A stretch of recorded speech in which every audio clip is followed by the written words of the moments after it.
You're listening to Moon Monkey. On this episode, we're going to be talking about Stan and Ollie, directed by John S. Baird. So Stan and Ollie tells the story of Laurel and Hardy's final UK tour. When they did their tour of UK and Ireland, they were coming to the twilight of their careers, and they were struggling for movie work, and this was kind of a way to get back into the public eye, and to hopefully get another movie and to compete with the newer comedians of the day. But yeah, it was. I really liked it. You know, it opens with a really cool tracking shot at the start, and you've got them following them, and it's more in the past when they're still making movies, and you get that sense of how big they were and how admired they were by the studio. Yeah, it's something like people maybe forget, but like at the time, I think in the 30s, which was sort of their heyday, they were like the biggest film stars probably on the planet, along with Charlie Chaplin, Buster Keaton, and these kind of people.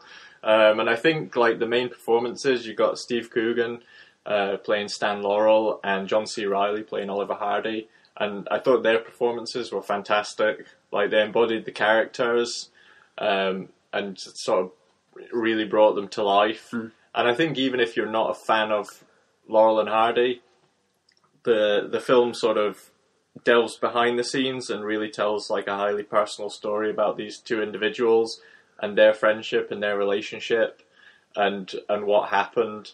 And like you say, the plot of the story, the main part of the story takes place in the 50s, which is sort of, they've been out of the limelight for a few years, and sort of their memories kind of fading in the public, or so they think. So this is sort of a last-ditch attempt to sort of recapture the magic, and they're putting on a stage show which is like their old routines and things.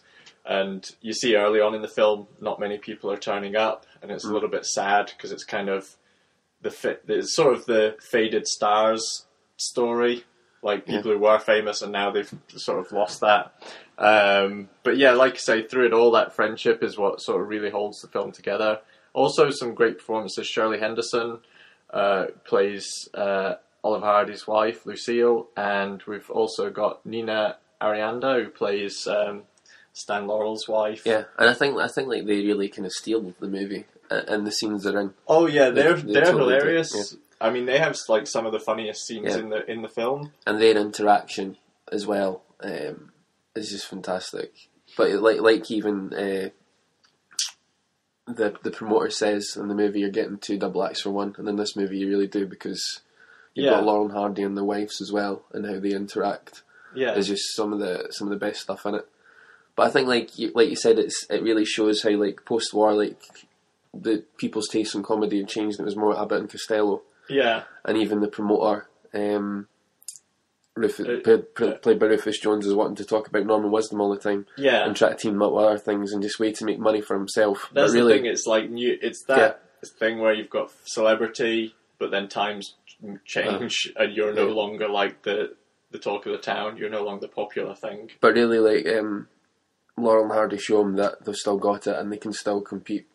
On that level, because they end up selling out and everybody's there. Yeah, but I really like the film. Like the writer Jeff Pope, I think does a great job, and the way the film builds. Like I say early on, they're not doing great audiences, and as they sort of continue with the tour, it starts to gain some popularity. So it has that feel good momentum to it, where or like you're so rooting for them to recapture the magic and do well, but also it has a sort of darker undertone, which is about, like I say, friendship and loyalty and what holds people together.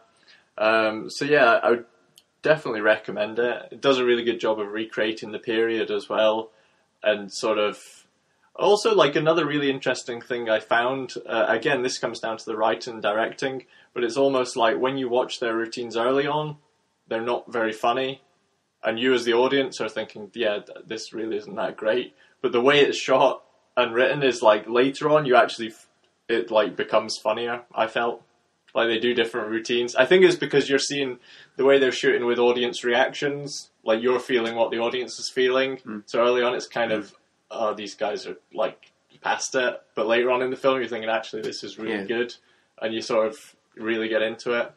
So yeah, overall, fantastic performances, really good direction.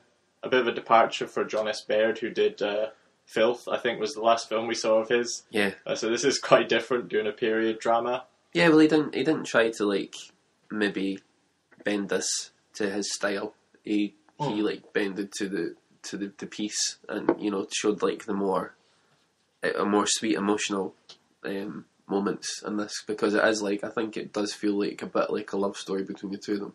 In a way, like they don't really function.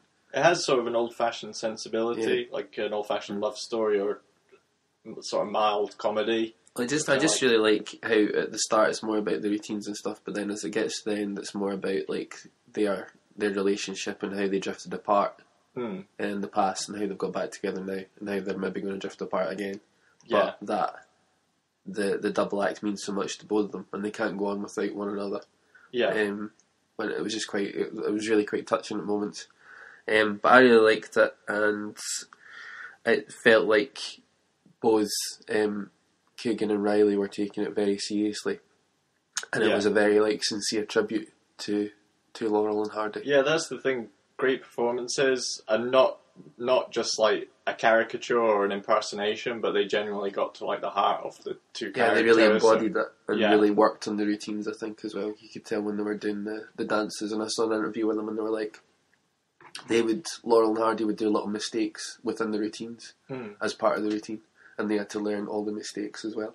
Right. So I feel like they really took it seriously, and there was a lot of love for what they were doing. Yeah. Because like they are two icons of comic cinema, and I suppose a lot of comedians probably look up to them, so it's a big ask, but yeah, they definitely pulled it off.